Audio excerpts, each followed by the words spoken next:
There are several principles that I call the laws of the kingdom, and I want to talk about what's probably the most important law of human growth and development, and I call it the law of use.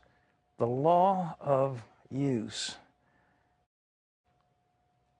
How does that work, this law of use? There was a story that Jesus told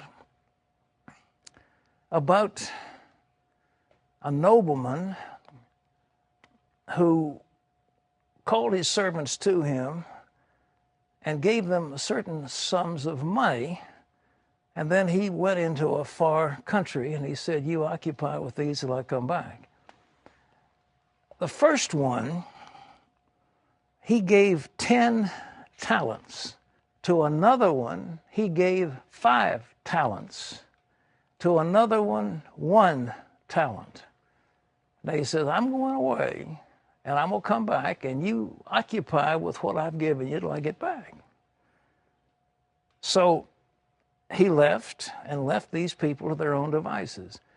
The one who got 10 talents took his master's money and he began to trade with it. He bought goods, took them on a caravan ride to the next country, sold them at a profit, bought additional goods, brought them back, sold them at a profit, traded back and forth until such time as he had doubled his Lord's money. So now, instead of 10 talents, he's got 20 talents. The one who had 5 talents did the same thing. He exercised what had been given him. He used the money and he made deals. He invested in the stock market. He bought merchandise. He perhaps bought a small business. He did all these things. And when he finished the work he was doing, he doubled his Lord's money. Now, the 5 had become 10. The next one took the 1 talent that was given him, and he said, "My master is a tough guy. He is about as hard-nosed a businessman as I'm aware of."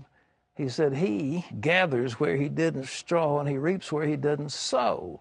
And I don't want to run afoul of his nasty cruelty.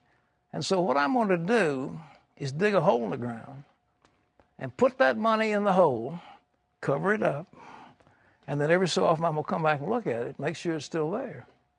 And when he comes back, I'll give him his own like I got it. I haven't lost anything." So the Lord came back. He had received the kingdom that he'd gone to get. He called the servants to him and said, "Okay, I'm interested in what you do with my money. What did you do with the trading that I gave you?" So the one with the 10 talents, he came and he said, "Well, I've doubled your money." And the Lord said, "Well done, good and faithful servant. I'm going to put you in charge of 20 cities. You are in charge of something. You've shown that you're responsible, and you used my possessions well." The one with 5 talents came, and the Lord said to him, "What did you do?" And he said, "Well, I traded with your money. I took risks. I had caravans go over the desert. They bought goods, they sold goods, and over a period of time, I have doubled your money. So you now have 10 talents. And the Lord said, "Well done, good and faithful servant. I'm now going to put you in charge of 10 cities." The last one came to him, and he says, "All right, tell me what you did." And he said, "I knew you were a hard man." He said, "I knew that you gathered where you didn't straw and that you reaped where you didn't sow. And I was afraid. I was afraid. And so," he said, "I took your money and I dug a hole in the ground and I put it in it and I've now taken it out and I haven't lost anything." You know what the Lord said about him? It's an amazing, because it's in the Bible, by the way. He said, "You wicked and slothful servant." Wicked and slothful. wicked. Wicked because he didn't invest his Lord's money. He was wicked because he didn't use what had been given to him.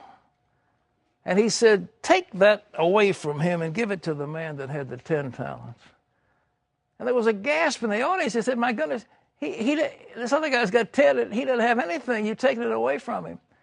And then the Lord gave this principle. He says, unto him who has, more will be given.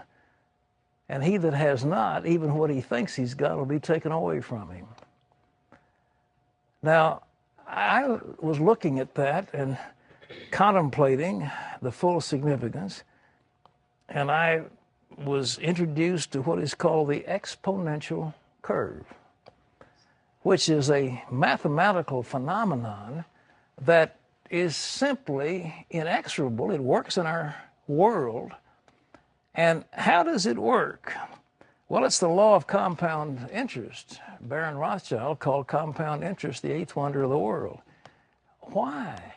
Well, because if you take a given amount of money and you compound the interest, in other words, each year you get the interest and you add it to the principal, and then you take that again and compound it, over the years, you will have an enormous amount of money. If you take $100 and let's assume that you double it, that's 100%, and that not everybody's going to get that, very rarely, but let's assume that you do enough business that you can double $100. So next year you have 200, the next year you have 400, the next year you have 800, the next year 16, the next 36, next 72, then 14,000, and 28,000, and so forth. At the end of 20 years, what do you think you'll have? $100, double it every year for 20 years. You will have $50 million in just 20 years. So if you're 30, by the time you're 50, you'll have $50 million. If you can double $100 every year. If you double it some more, at the end of about 25 years, you'll have $1.6 billion. And if you double it for 50 years, you'll have about $12.8 quadrillion. So you'll have more money than there's in the whole world. $100, law of use, you occupy. Now, this is a fundamental principle of human growth and development. But just take, for example, your arm.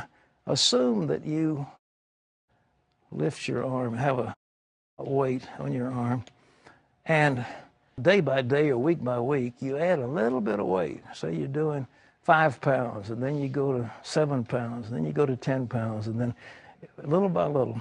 And before long, believe it or not, you'll have arms like Arnold Schwarzenegger, big, strong. And the ladies say, I don't want arms like Arnold Schwarzenegger. Well, you'll have beautifully shaped arms, whatever. But on the other hand, you take your arm and you bind it against your chest and you don't use it for, say, 8 months. You don't lift anything. When you get through, you won't have the strength to lift a teacup. You will have lost what you have. And that's exactly what Jesus said. Unto him who has, more will be given. And he that has not, even what he thinks he's got, will be taken away from him. You lose what you don't use. It is the law of use. It is the fundamental law of human growth and development. If you use what's there, if you have musical talent, you use it and train it, you'll get more. If you have intellectual prowess and you use it and train it and explore more and add, and you get compounded and you move into new realms, it will grow enormously. But if you don't use your mind, if you don't use your talents, if you're a singer and you don't sing, you'll lose it. You'll lose your voice. You'll lose your ability. It's true in every aspect of life. The more you exercise something, the more opportunity you have to get into a new level, because you move up and then you move out more and then you get out more and more until you can accomplish amazing things.